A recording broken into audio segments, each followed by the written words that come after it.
আমরা বলতে চাই পরিষ্কার ভাষায়, আল্লাহ পাক রব্বুল ইজ্জত নবুয়তের যেই প্রাসাদকে পূর্ণ করেছেন, সেই প্রাসাদের সর্বশেষ সুমহান অংশ এবং তার ঈদ বলে মুহাম্মদ সাল্লাল্লাহু আলাইহি ওয়াসাল্লাম নিজেকে ঘোষণা করেছেন।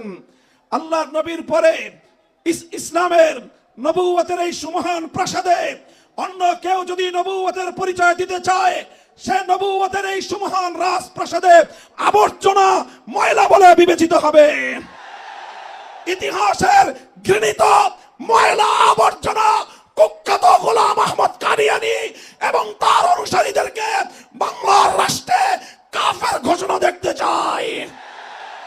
পরিষ্কার বলছি, আমরা 2013 সালের নবী প্রেমিক তাওহীদি জনতার শাপলা চত্বরের রক্তের উপর 24-এর যে বিপ্লব প্রতিষ্ঠিত হয়েছে, সেই বিপ্লব পরবর্তী বাংলার মাটিতে কাদিয়ানীর অমুসলিম ঘোষণা হতেই হবে, হতেই হবে।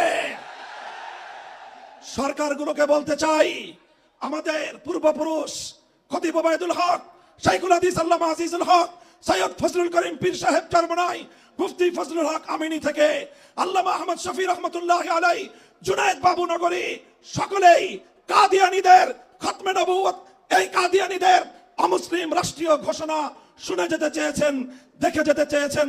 দুঃখ এবং পরিতাপের বিষয়, বাংলাদেশের সরকারগুলো এই কথা রক্ষা করতে পারে নাই। আমাদের আমির হেফাজত আল্লামা মুহিবুল্লাহ বাবু নগরী হায়াতে আছেন, তার নেতৃত্বে পীর সাহেব মধুপুর যেটা তুলেছেন, এবার কাদিয়ানীদের অমুসলিম ঘোষণা দাবি আদায় করার জন্য যদি প্রয়োজন হয় আবার 5 মের মতো ঢাকা অবরোধ করতে হবে, ঢাকা অবরোধ করতে হবে।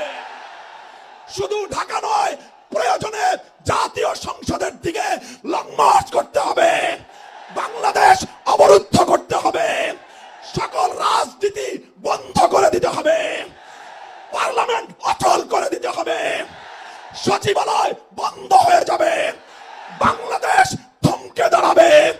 কাদিয়ানীদের অমুসলিম ঘোষণার দাবি আদায় করতে হবে, রক্ত দিতে হলে রক্ত দিতে হবে। জীবন দেওয়ার জন্য, খতমে নবুয়তের দাবি আদায়ের জন্য মাথায় কাফনের কাপড় বেঁধে শহীদ ঈদগাহে যেতে কারা প্রস্তুত, কারা প্রস্তুত? ইনশাআল্লাহ এ দাবি আদায় হবে। আর যদি সরকারগুলো দাবি আদায় করতে ব্যর্থ হয়, আগামী দিনে আমরা পার্লামেন্ট গঠন করব, আমরা ক্ষমতায় যাব, আমরা কাদিয়ানীদেরকে জাতীয় সংসদে আইন পাশ করে কাফের